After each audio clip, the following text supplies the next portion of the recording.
show standing support for our leader and Minister of Defense, Huey P. Newton, who was on the 10th floor of this building right here, being persecuted for allegedly shooting a police officer. And we're going to be here, and we're going to stay here until Huey P. Newton is set free.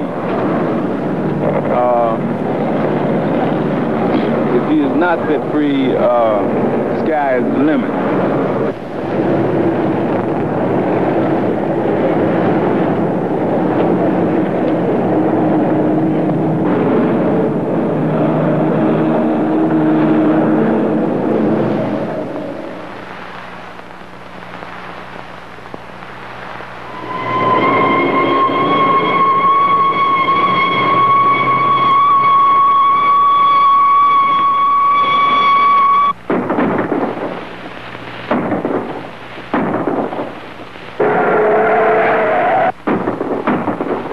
On April 6th, members of the Black Panther Party were ambushed by the Oakland Pigs. And when Little Bobby was killed, he came out the house with his arms up. Pigs told him to run to the car, and they shot him down. Little Bobby is only one example. He represents all the other black men and women who have been murdered and killed throughout history for the last 400 years, or when black people were first brought over here. Little Bobby, he was the first member of the Black Panther Party. He was dedicated, he was young, he was only 17. He was disciplined, he knew what he was fighting for, and he had his principles, the things he fought for. Maybe other black men didn't realize what was going on, and people still don't realize what Little Bobby died for. He died for black people. He died for the revolution, so other black people and people of the third world can gain their freedom. Their freedom, which has been denied, say, for the last 400 years, when they promises said that we were free during after the Civil War. The Oakland Police Department is a group of murderers and hard-nosed racists, and they are bent on wiping out the leadership of the Panther, and not only the leadership of the Panther, of anyone who will dissent in a political way against the status quo. One of the chief goals of the Black Panther is to drive this foreign troop out so that we would have the right to determine our own destiny. And as far as the police are concerned, we know before you have any freedom, first you're going to have security. You must have security. And this is one of the reasons that the Vietnamese people haven't petitioned the American government to give them civil rights or human rights, or to modify the establishments or the institutions within Vietnam, because they realize that they must handle first things first. First, that they must drive the oppressor out, and then they could institute institutions that will be for the benefit of the people there. We are here to give praise to a man who symbolizes much of what has been happening over the past 7 or 8 years, and the mere fact that he is in prison today signifies that the black liberation struggle rose to a new tide of resistance in 1967. The fact that Brother Carmichael has consented to come and make his first appearance after being hailed in the revolutionary capitals, the fact that Brother Rap Brown has been under preventative house arrest on the island of Manhattan, and he himself is out here tonight to celebrate the birthday of Huey Newton. And let's give to the chairman of the Black Panther Party, Brother Seals, Minister of Information, and all these brothers that you see around here who have picked up the gun and said to the biggest cops in Oakland, no more occupation of our community!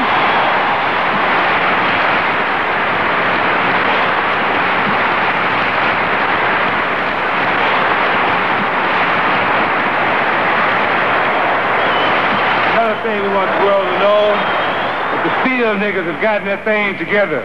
Got it together. We're going to keep it together. Today is Brother Huey's birthday.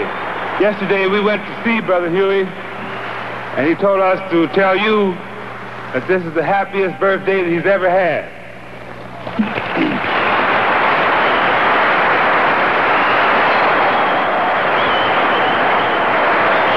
Now, those of you who've been going down to the courtroom, I'm sure that you've gained a great deal of respect for the attorney, Charles R. Gary, who's dealing with this.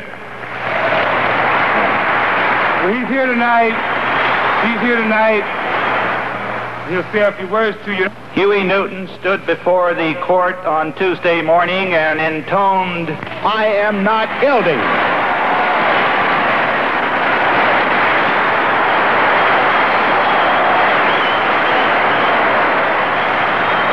And that's going to be the verdict of the jury if we get an impartial jury.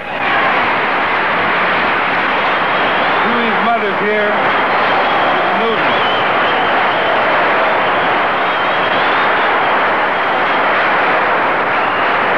This is the black mother.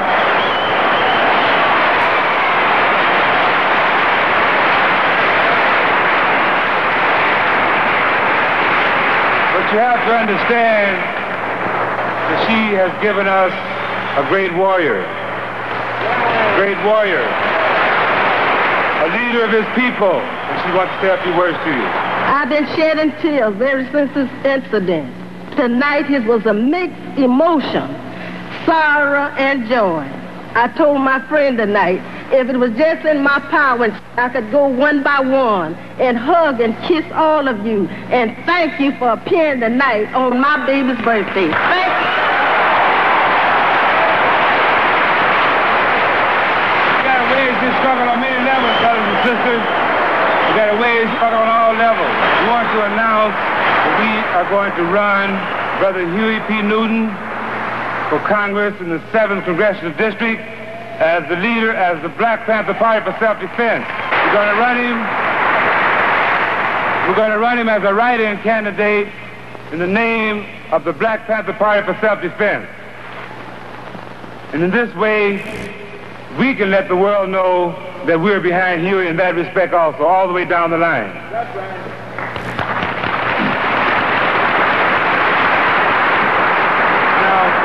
The Democratic Party did not come forward to offer any support or aid for Huey P. Newton. The Republican Party didn't mumble. They grumble. They don't dig this.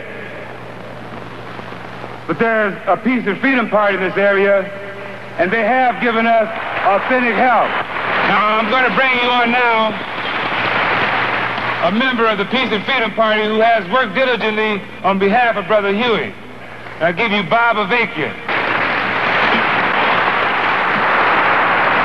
Now I want to say that I wouldn't be on the stage, we wouldn't have been at the Oakland Induction Center if it weren't for the courageous people, the masses of people and the leaders who led and participated in the black liberation struggle all these years. Because they're the ones that taught us. They're the ones that forced us to face what the reality of America and this system was all about.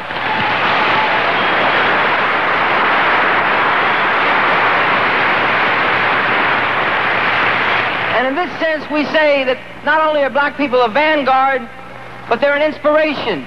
We don't expect them to liberate us. We have to do that for ourselves. But they have inspired us to begin that struggle to end this imperialist, racist, colonial system once and for all. On February the 20th, next Tuesday, at the Berkeley City Council, I will introduce the following two-part resolution. As you know, a city councilman is the lowest politician in the world, but you can talk loud, and that's what I'm going to try to do.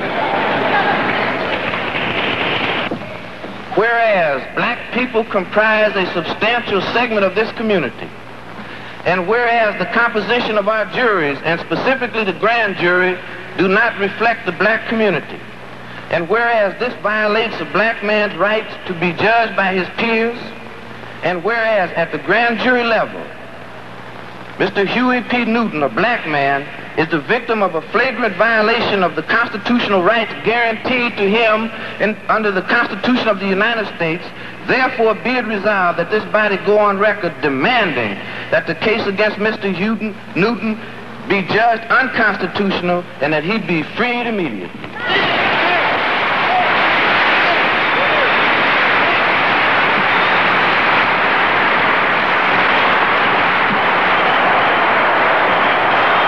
Explain to you who Brother Huey P. Newton is in his soul, I got to explain to you also your soul, your needs, your political desires and needs, because that is Huey's soul. When we first organized the Black Panther Party for Self-Defense, he would say, Bobby, he says, we're going to draw up a basic platform, just basic, that black people can read.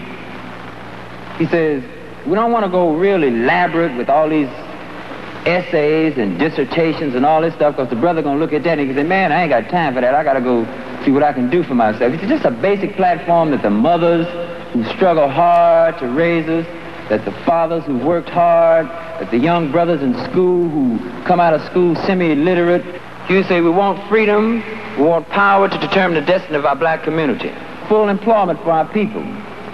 Number 3, we want housing fit, decent housing fit for shelter of human beings. Number 4, we want all black men to be exempt from military service. Number 5,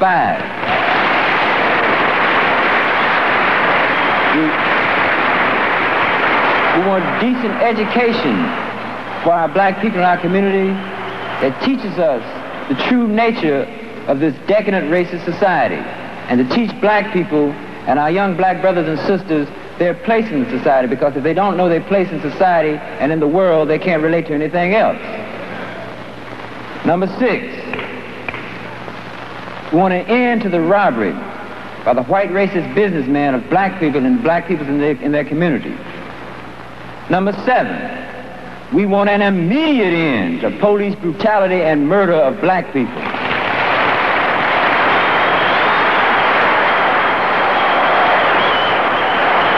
Number 8, we want all black men held in county, state, federal jails and prisons to be released because they have not had a fair trial, because they've been tried by all white juries, and that's just like being tried in Germany being a Jew.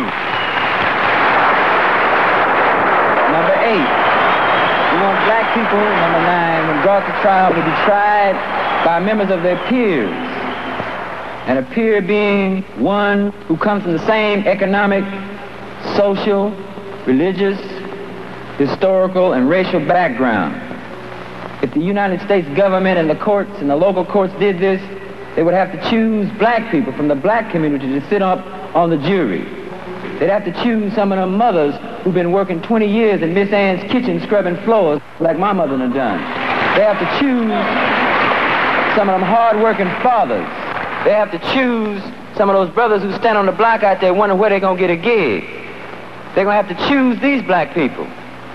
And number 10, he would say, let's just summarize it. We want housing, we want clothing, we want education, we want justice, and we want peace.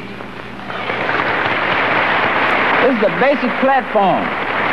In case you never knew it or not, of all the things that you've heard in the press, of all the derogatory statements that's been made in the press about Brother Huey P. Newton and of all these derogatory statements to guide you away from seeing this basic platform that Huey was talking about for his own people. We have to learn to look through the white press. We have to learn to see what's going on.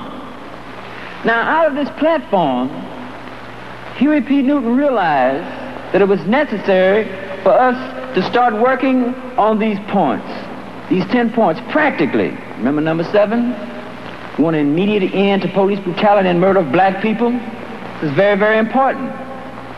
And here, whether you know it or not, is where you start dealing with the black revolution. When Huey says every black man put a shotgun in your home, and once we let the man know, say, look, we armed from block to block, and we're going to patrol you from our windows. And we're not going to have you brutalizing none of our people in the streets. Do you realize what kind of power black people have then? Because you begin to neutralize that police force, because them cops going to start riding shaky and scared. In fact, we're in a position then to demand that they withdraw from our community because they occupy our community just like a foreign troop occupies territory. Very important to understand. We hate cops beating black people over their heads and murdering them. That's what we hate.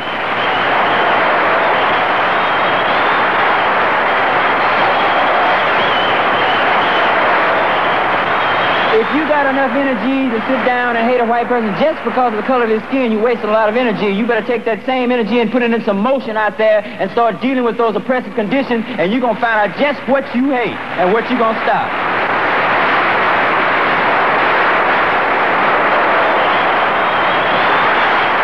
Black people, we are organizing to stop racism. You dig it?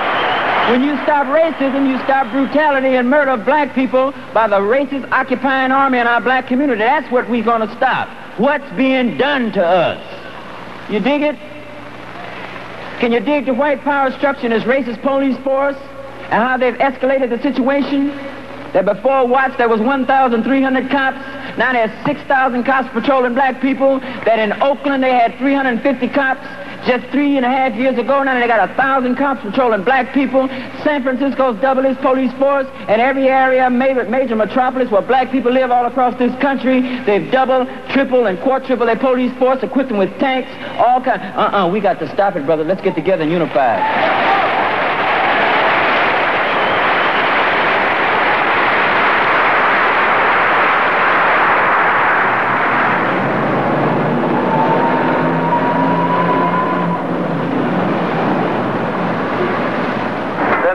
Carry the, everyone carries a shotgun now. You want to get a hold of that, officer? They have, all cars have those now, do they? Yes, sir, we have. Every car has the right, John. And then they, in addition to that, they carry, all cars carry that helmet, do they? Yes, they do, John.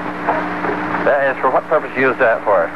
In case we get into an area where there would be flying debris or for our own protection. In other words, in the case of anywhere you might be, where it might be any violence or anything, you put that on your head to save your head. Yes, sir. We hope we never use any of this equipment, but we do prepared. Most of our fellows are Boy Scouts, as young men. They have that model, be prepared. Ladies and gentlemen,